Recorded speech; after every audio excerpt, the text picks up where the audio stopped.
Je me souviens encore du moment exact où ma mère m'a regardé droit dans les yeux et a dit « L'université, c'est du gaspillage d'argent pour quelqu'un comme toi, Sarah. » J'avais 17 ans, assise à la table de notre cuisine avec des brochures universitaires étalées devant moi, et ces mots ont fait plus mal que n'importe quel gifle.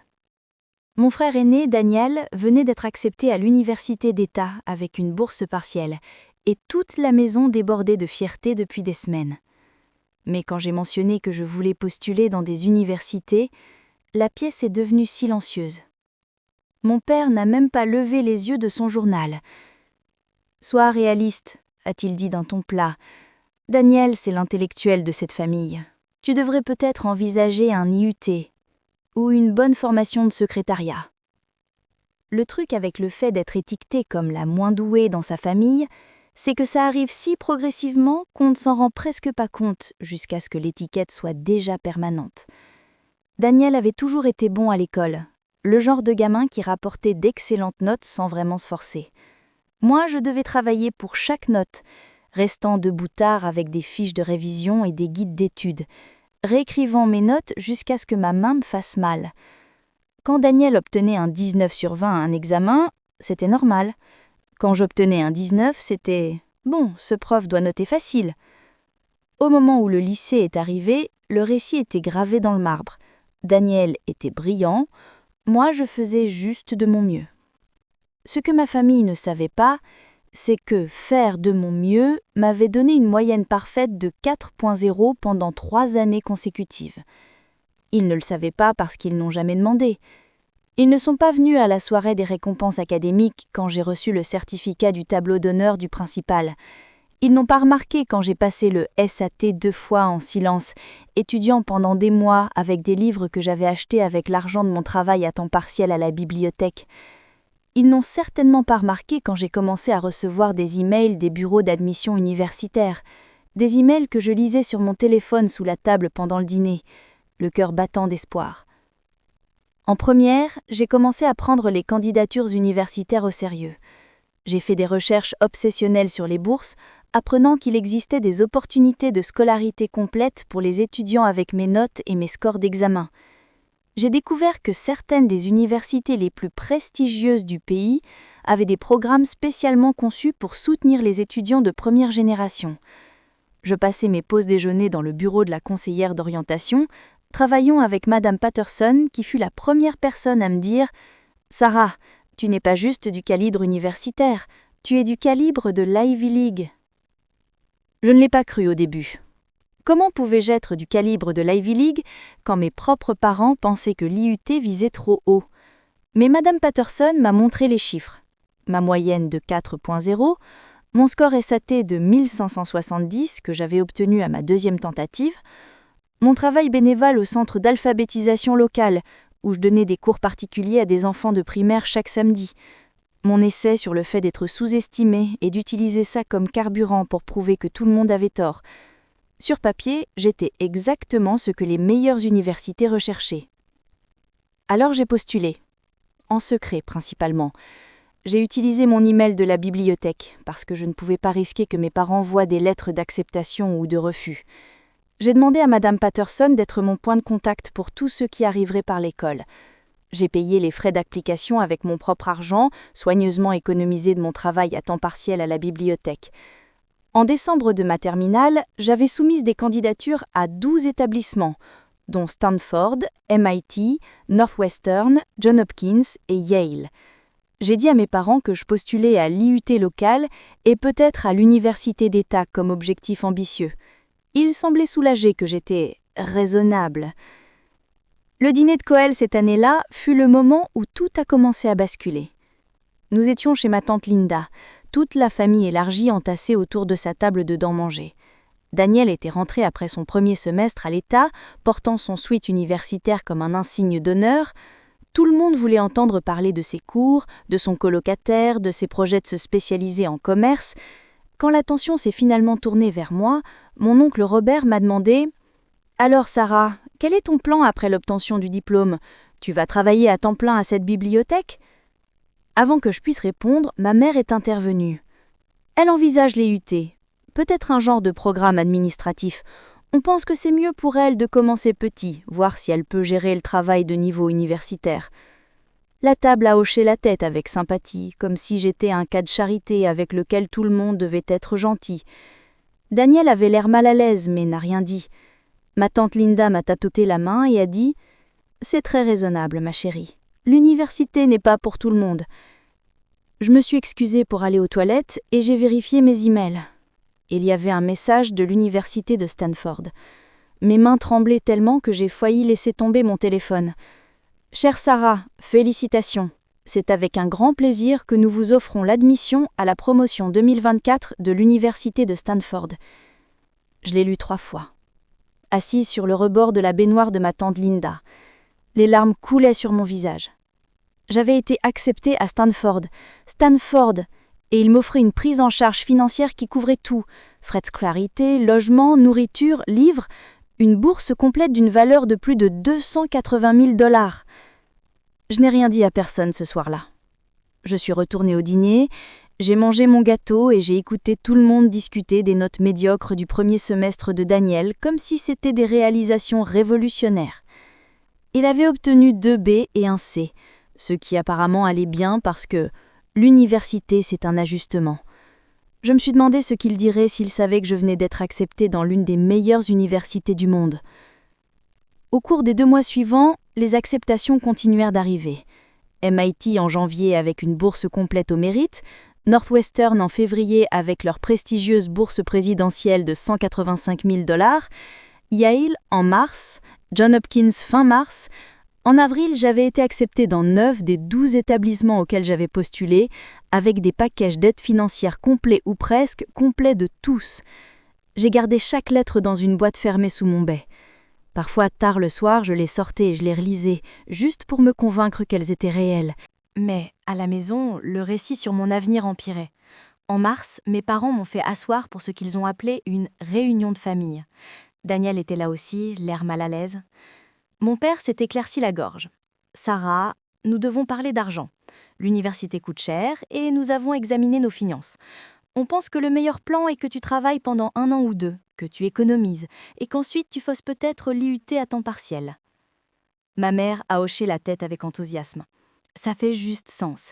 Daniel a besoin de notre soutien pour finir son diplôme. On ne peut pas se permettre de financer 2 études universitaires. Et honnêtement, ma chérie, on n'est pas sûr qu'une université de 4 ans soit la bonne chose pour toi de toute façon. Tu n'es pas comme ton frère. Tu as des forces différentes. J'ai demandé ce qu'ils entendaient par forces différentes. Mon père a soupiré, comme si j'étais difficile. Daniel a un esprit académique. Il va obtenir un diplôme en commerce, gagner bien sa vie. Toi, tu es plus quelqu'un de sociable. Peut-être quelque chose dans l'hôtellerie ? Ou tu pourrais obtenir un certificat en facturation médicale. C'est un travail stable. Daniel a finalement parlé. « Maman, Sarah a de bonnes notes. Peut-être qu'on devrait... » Mais ma mère l'a coupé. « Daniel, chérie, on sait que tu veux soutenir ta sœur, mais il y a une différence entre de bonnes notes à ton lycée et pouvoir gérer de vrais cours universitaires. On essaie de la protéger de l'échec. » Ce soir-là, j'ai appelé Madame Patterson chez elle. Je ne l'avais jamais fait avant, mais j'étais en train de craquer. « Il ne pense pas que je peux le faire, » lui ai-je dit, pleurant si fort que je ne pouvais à peine parler. « Il pense que je vais échouer. » Madame Patterson est restée silencieuse un moment, puis elle a dit « Sarah, tu as des acceptations d'établissement où l'étudiant admis moyen a exactement ton profil. Tu as des bourses complètes. Le doyen des admissions de Northwestern m'a appelé personnellement pour me dire à quel point ils étaient impressionnés par ta candidature. Tu ne vas pas échouer, tu vas t'envoler. Et ta famille va devoir faire avec. » Avril s'est transformé en mai, et je n'avais toujours rien dit à mes parents. Je prévoyais d'accepter l'offre de Stanford et de partir simplement en août, mais ensuite, la fête de remise de diplôme de Daniel est arrivée et tout a explosé d'une manière que je n'avais jamais anticipée. Mes parents ont loué toute une salle dans un restaurant local pour la célébration de la remise de diplôme universitaire de Daniel. Peu importe qu'il obtienne son diplôme avec une moyenne de 2,7 et sans perspective d'emploi. Il avait un diplôme universitaire, ce qui, dans ma famille, était comme gagner un prix Nobel. Toute la famille élargie est venue, tout le monde le félicitant, prenant des photos, faisant des toasts. Ma mère a pleuré des larmes de joie. Mon père a fait un discours sur sa fierté d'avoir un fils diplômé universitaire, le premier de notre famille. Je me suis assise au bout de la table. portant une robe que j'avais achetée pour ma propre remise de diplôme la semaine précédente. J'avais obtenu mon diplôme de lycée avec une moyenne de 4.0, 5e de ma classe, avec multiples récompenses académiques. 7 personnes sont venues à ma remise de diplôme, et nous sommes allés chez Applebee's après. La fête de Daniel comptait 60 personnes et un service traiteur. Au milieu du dîner, mon oncle Robert s'est levé avec son verre de vin. « Je veux porter un autre toast », il a annoncé. Légèrement ivre. À Daniel, l'intellectuel de notre famille. Et à Sarah, que nous aimons beaucoup, même si elle n'est pas du genre académique. Sarah, ma chérie, nous sommes tous fiers de toi pour connaître tes limites et être réaliste sur ton avenir. Il faut du courage pour accepter que l'université ne soit pas ton chemin. La table a applaudi. Vraiment applaudi. Ma mère me souriait comme si je devais être reconnaissante pour ce toast humiliant. Quelque chose en moi a brisé. Pas de manière destructrice, mais d'ouverture. Comme une porte que je gardais fermée qui s'ouvrait soudainement grand ouverte. Je me suis levée. Ma chaise a raclé bruyamment contre le sol. En fait, j'ai dit, ma voix tremblante mais claire, « J'ai besoin de dire quelque chose. » Ma mère avait l'air alarmée. « Sarah, chérie, c'est le jour de Daniel. » Je l'ai coupé. Je sais que c'est le jour de Daniel. Et je suis heureuse pour lui, vraiment. Mais puisque l'oncle Robert a mentionné l'université et connaître mes limites, je pense que tout le monde devrait connaître la vérité. J'ai sorti mon téléphone et ouvert mes emails. En décembre, j'ai été acceptée à l'université de Stanford avec une bourse complète d'une valeur de 280 000 $. En janvier, MIT. En février, Northwestern avec leur bourse présidentielle d'une valeur de 185 000 $.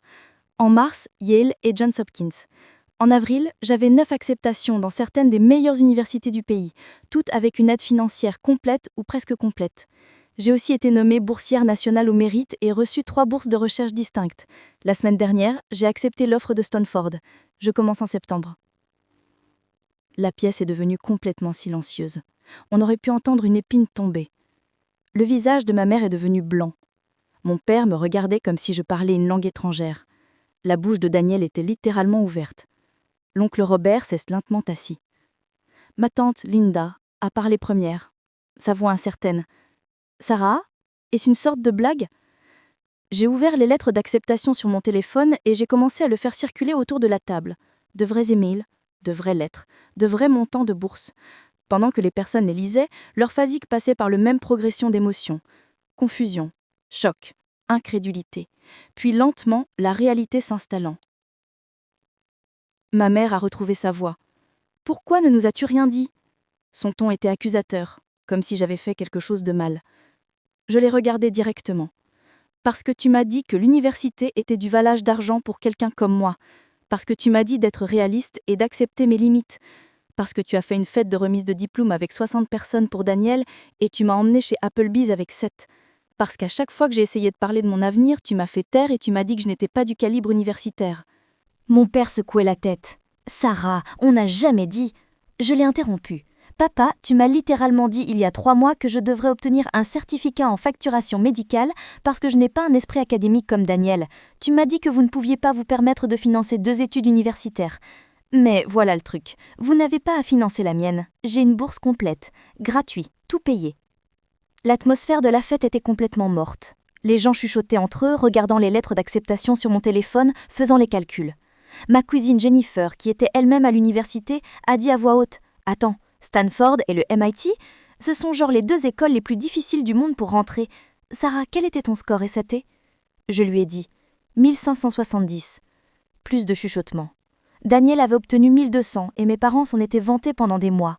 Ma mère commençait à pleurer maintenant, mais ce n'était pas des larmes de joie. « Sarah, chérie, pourquoi cacherais-tu quelque chose comme ça de nous ? Nous sommes ta famille, nous aurions été si fiers. » Ça m'a fait rire, un son aigu et amer. « Vous l'auriez été, parce que pendant la dernière année, vous m'avez dit que je n'étais pas assez intelligente pour une université de 4 ans. Vous avez planifié mon avenir autour de votre supposition que j'échouerais. Vous n'êtes pas venu à mes soirées de récompense académique. Vous n'avez pas demandé pour mes notes. Vous n'avez pas remarqué quand j'ai passé chaque week-end à étudier. Vous avez vu ce que vous vouliez voir, qui était une fille qui ne valait pas la peine qu'on investisse en elle. » Mon père a essayé une approche différente. On essayait de te protéger de la déception. Le monde est dur, Sarah. On ne voulait pas que tu vises trop haut et que tu sois écrasée. J'ai secoué la tête. Non, papa. Vous vous protégiez vous-même de l'inconvénient de croire en moi. C'était plus facile de m'écarter que de vraiment faire attention. Le reste de la fête a été un désastre. Les gens essayaient de relancer des conversations, mais c'était impossible. Ma mère continuait de pleurer et d'essayer de me serrer dans ses bras, disant qu'elle était désolée, qu'elle ne comprenait pas, qu'elle avait toujours su que j'étais spéciale. Mon père a essayé de présenter ça comme de l'amour vache, affirmant qu'il m'avait motivée tout le long. Daniel m'a prise à part et s'est excusé, a dit qu'il n'avait jamais été d'accord avec la façon dont il me traitait, mais qu'il ne savait pas comment parler. Je lui ai dit que c'était bon, que je ne lui en voulais pas. Mais je n'ai pas pardonné à mes parents. Pas ce soir-là, pas dans les semaines qui ont suivi quand ils ont soudainement voulu être impliqués dans chaque aspect de ma préparation universitaire.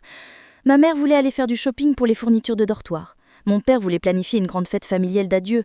Il racontait aux proches notre fille l'étudiante de Stanford, comme s'ils avaient été en soutien tout le long. Ils ont même essayé de s'attribuer le mérite, disant aux gens leur approche d'amour vache m'avait motivé à réussir.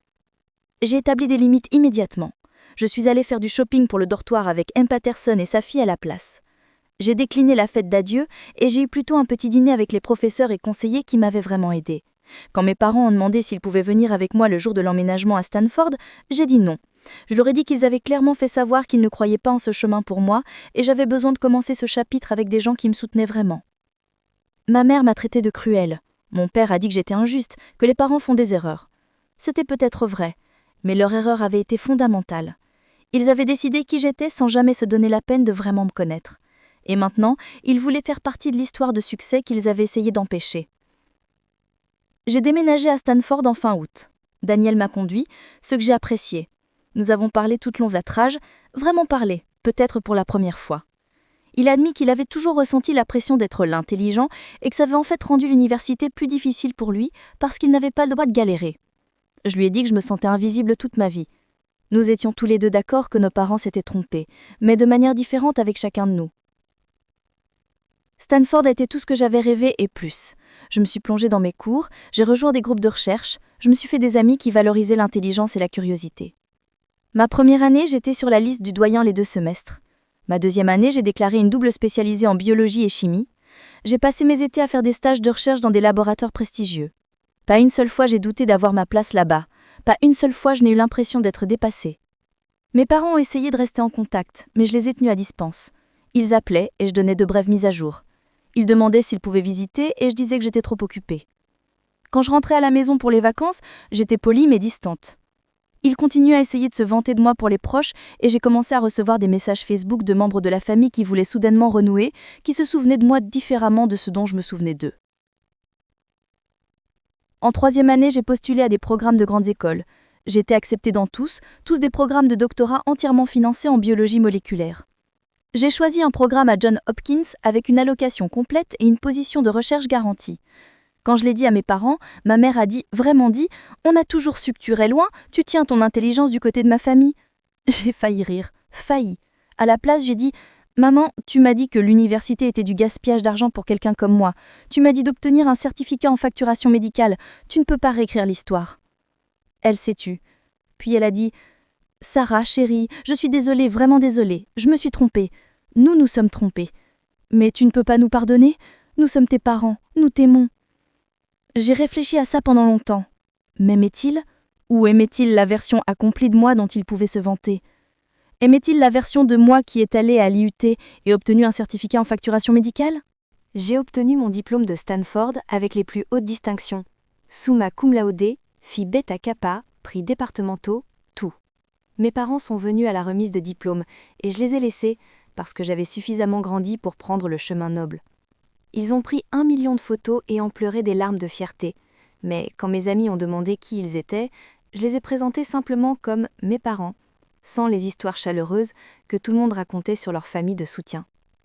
Je suis dans ma 3e année de mon programme de doctorat maintenant. Ma recherche sur la régénération cellulaire a été publiée dans 2 revues majeures. Le mois dernier, j'ai été mise en avant dans Forbes 30 de moins de 30 en sciences et santé. J'ai une allocation qui couvre mes frais de subsistance, pas de dette étudiante et des offres d'emploi déjà alignées pour quand je finirai mon doctorat. Pendant ce temps, Daniel travaille dans un poste de cadre intermédiaire qu'il déteste, remboursant toujours ses prêts étudiants de l'université d'État. Mes parents parlent de moi à tout le monde maintenant. Ils se vantent auprès des voisins, publient sur mes réalisations sur Facebook, transmettent mes articles publiés à des proches qui ne les comprennent définitivement pas. Ma mère dit aux gens qu'elle a toujours su que j'étais spéciale, qu'elle a encouragé mon amour de la science depuis mon plus jeune âge. Mon père affirme qu'il m'a poussée à viser haut, que son approche d'amour vache m'a rendue plus forte. Je ne les corrige pas en public. Je les laisse avoir leur récit. Mais je ne prétends pas non plus que nous avons la relation qu'ils disent aux gens que nous avons. Quand ils demandent quand je rentre à la maison pour les vacances, je suis généralement occupée. Quand ils veulent visiter, je suis généralement débordée par la recherche.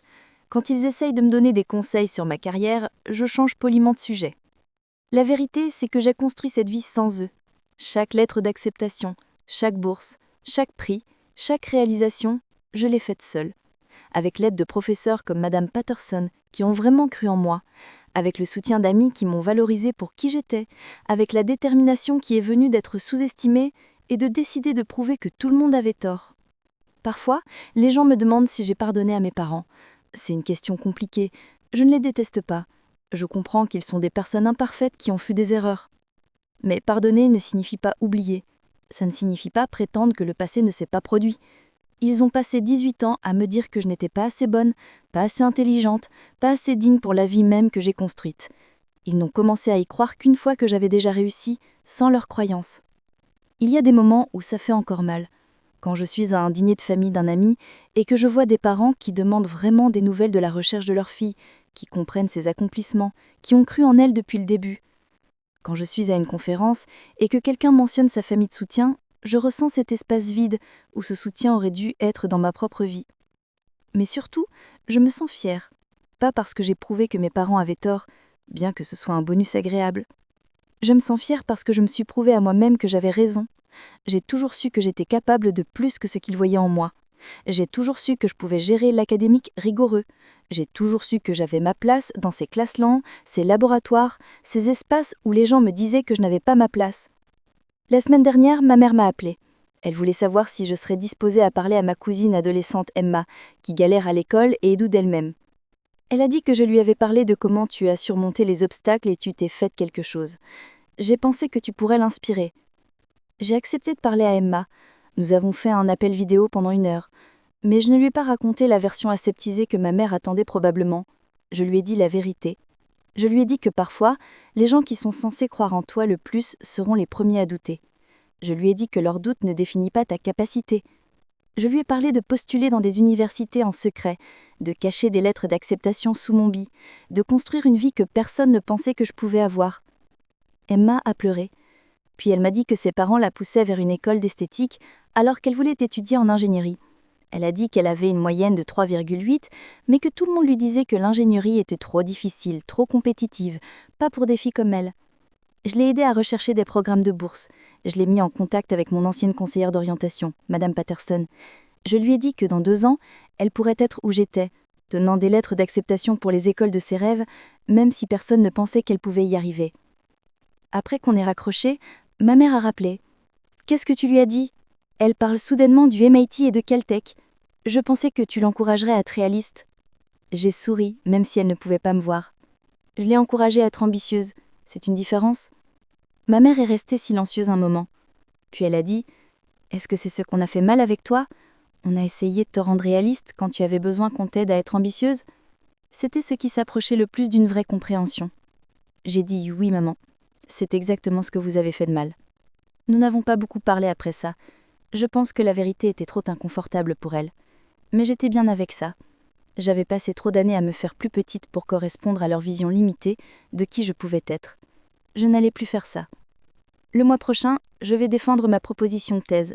Dans 2 ans, j'aurai mon doctorat. J'ai déjà été approchée par 3 grandes institutions de recherche pour des postes postdoctoraux. Mon avenir est brillant, illimité, tout pourquoi j'ai travaillé. Et mes parents raconteront à tout le monde qu'ils rencontreront leur fille, la docteure, la scientifique, la diplômée de Stanford. Ils montreront aux gens mon article Forbes et mes travaux publiés. Ils s'attribueront le mérite d'avoir élevé une femme aussi accomplie. Je les laisserai faire, parce que leur approbation ou désapprobation n'a plus d'importance. Elle n'a cessé d'avoir d'importance le jour où j'ai ouvert cette première lettre d'acceptation et j'ai réalisé que je n'avais jamais besoin de leur croyance pour réussir. J'avais juste besoin de la mienne.